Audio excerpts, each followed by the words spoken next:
चलिए अब हम लोग संविधान के अनुसूचियां के बारे में विस्तार से जानते हैं। तो सबसे पहले ये है कि जब भारत का संविधान बना हुआ था, यानी जब भारत का संविधान बना उस समय 8 अनुसूचियां थी और धीरे धीरे संविधान संशोधन के माध्यम से, यानी जब भारत का संविधान बना तो कुल अनुसूचियां 8 थी और धीरे धीरे संविधान संशोधन के माध्यम से ये अनुसूचियां बढ़ती गई और वर्तमान में 12 हो गई।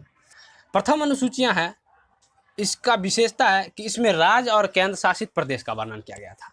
प्रथम अनुसूचिया में राज्य और केंद्र शासित प्रदेश का वर्णन किया गया था, जिसमें 28 राज्य और 8 केंद्र शासित प्रदेश थे।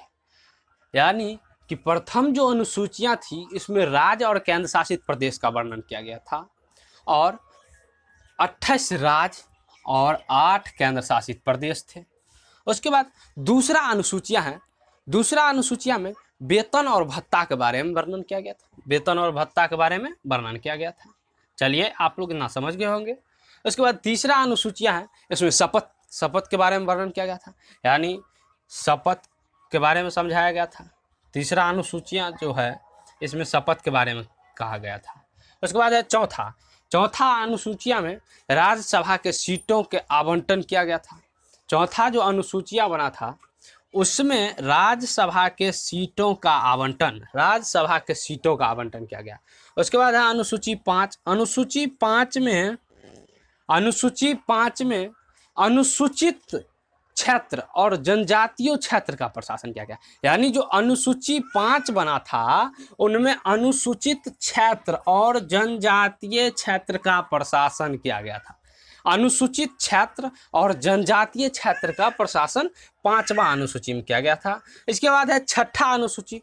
तो छठा अनुसूची में असम, मेघालय, त्रिपुरा और मिजोरम के जनजातीय क्षेत्रों का प्रशासन किया गया था। यानी छठा अनुसूची में असम, मेघालय, त्रिपुरा और मिजोरम के जनजातीय क्षेत्रों का प्रशासन किया गया था। उसके बाद है अनुसूची 7। 7वां अनुसूची में सूचियों का वर्णन किया गया था। सूची 3 प्रकार का होता है, इनके बारे में वर्णन किया गया था। तो 7वां अनुसूची में सूचियों का वर्णन, सूची 3 प्रकार के होते हैं। पहला है संघ सूची, दूसरा समवर्ती सूची, तीसरा है राज्य सूची। पहला संघ सूची, समवर्ती सूची और राज्य सूची। संघ सूची में इसमें 61 विषय है। संघ सूची में 61 विषय है और इनमें कानून संसद बनाता है। यानी 7वां अनुसूची में सूचियों का वर्णन किया गया था, उनमें से पहला सूची था संघ सूची, जिनमें 61 विषय है और इनमें कानून संसद बनाता है। यानी संघ सूची में कानून संसद बनाता है। दूसरा है समवर्ती सूची। तो समवर्ती सूची में कानून दोनों बनाता है, दोनों यानी संसद और विधानमंडल दोनों। समवर्ती सूची में कानून संसद भी बनाता है और विधानमंडल भी बनाता है। उसके बाद है तीसरा राज्य सूची। तो राज्य सूची में कानून केवल विधानमंडल ही बनाता है। सबसे पहले आप लोग जाने थे कि संघ सूची में कानून संसद बनाता है और राज्य सूची में विधानमंडल ही बनाता है, और समवर्ती सूची में दोनों बनाता है, संसद और विधानमंडल दोनों। चलिए आप लोग इतना समझ गए 7वां अनुसूची तक। इसके बाद हम लोग जानेंगे 8वां अनुसूची में। 8वां अनुसूची में है भाषा है कि 1971 8वां अनुसूची भाषा, 1971 ओडिसी, 1992 मणिपुरी नेपाल कोंकणी और 2003 मैथिली संभाली बोडो डोगरी। यानी 1971 में ओडिसी लैंग्वेज, ओडिसी भाषा, 1992 में मणिपुरी नेपाल कोंकणी, उसके बाद 2003 में मैथिली संभाली बोडो डोगरी। चलिए इसके बाद है 9वां अनुसूचियां हैं। इसमें है कि पहले संविधान संशोधन के तहत भूमि सुधार। 9वां अनुसूचियां है कि पहला संविधान संशोधन जो हुआ था उनके तहत भूमि सुधार। इसके बाद है 10वां अनुसूचियां है कि 52वां संविधान संशोधन 1985 के तहत दल बदल। 10वां अनुसूचिया में है कि 52वां संविधान संशोधन जो 1985 में हुआ था उनके तहत दल बदल। आप लोग समझ गए होंगे इतना।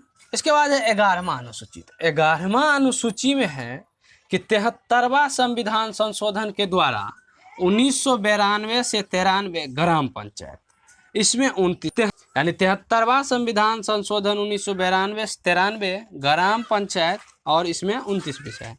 11वां अनुसूची में कहा है। उसके बाद 12वां अनुसूची में है 12वां अनुसूची है कि इसको 74वां संविधान संशोधन के तहत जोड़ा गया।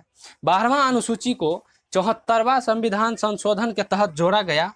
नगर पालिका, इसमें 18 विषय है, यानी कि 74वां अनुसूची जो थी, 12वां अनुसूची जो है इसमें 74वां संविधान संशोधन, 12वां अनुसूची जो है इनको 74वां संविधान संशोधन के तहत जोड़ा गया।